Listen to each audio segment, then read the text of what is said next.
Assalamualaikum warahmatullahi wabarakatuh. Halo semuanya, perkenalkan kami dari kelompok 1.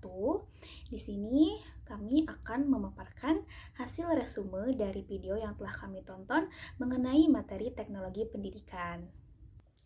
Nah, di sini ada anggota dari kelompok 1. Yang pertama ada Asti Nurizki dengan NIM 2101875.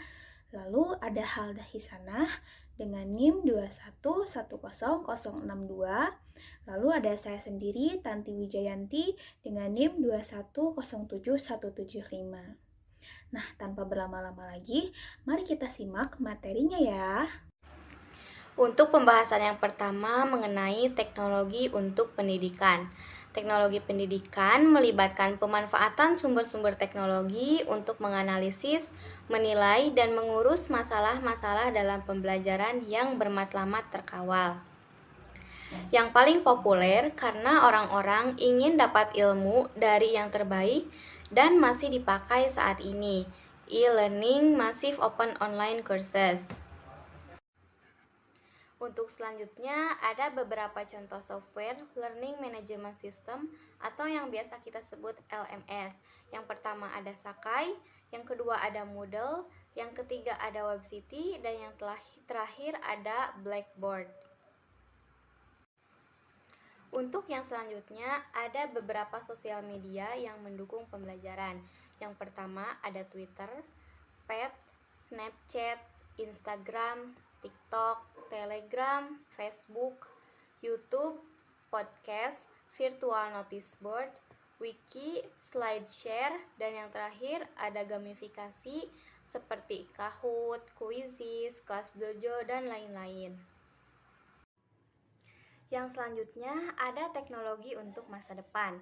Memasuki era 4.0, kita bergantung kepada teknologi seperti yang pertama, mobile technologies, yang kedua, artificial intelligence atau yang biasa kita sebut AI, yang ketiga, big data analytic, yang keempat, Internet of Things atau IoT, 3D printing, dan yang terakhir ada virtual reality atau yang biasa kita sebut VR.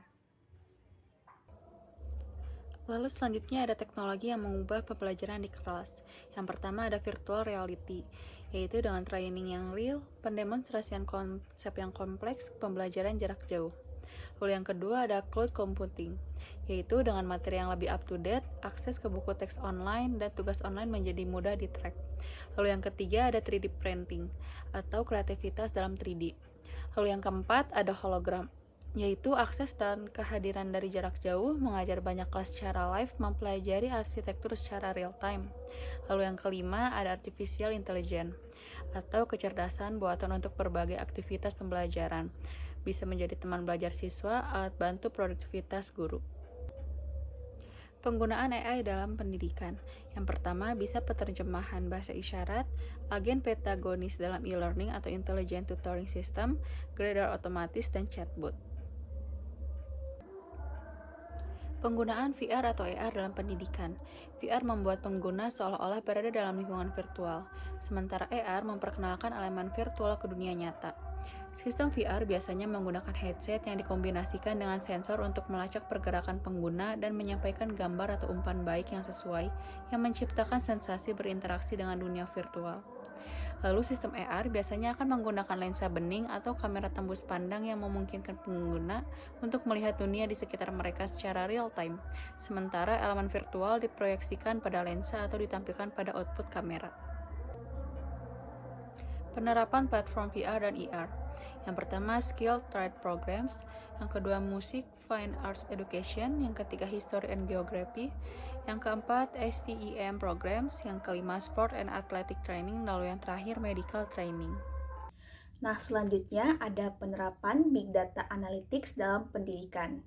Big Data adalah istilah untuk kumpulan-kumpulan data yang begitu besar dan kompleks, sehingga menjadi sulit untuk diproses menggunakan alat sistem database yang ada atau aplikasi pemrosesan data tradisional. Nah, contohnya ada jaringan dan media sosial, perangkat mobile atau melacak berbagai objek, ada scientific instruments atau mengumpulkan berbagai data, dan juga jaringan dan teknologi sensor atau mengukur berbagai jenis data. Kesimpulannya, untuk sekarang, inovasi tidak lagi terhalang oleh kemampuan mengumpulkan data, tapi lebih kepada kemampuan untuk mengelola, menganalisis, meringkas, memvisualisasikan, dan menggali pengetahuan yang ada di dalamnya pada saat yang tepat.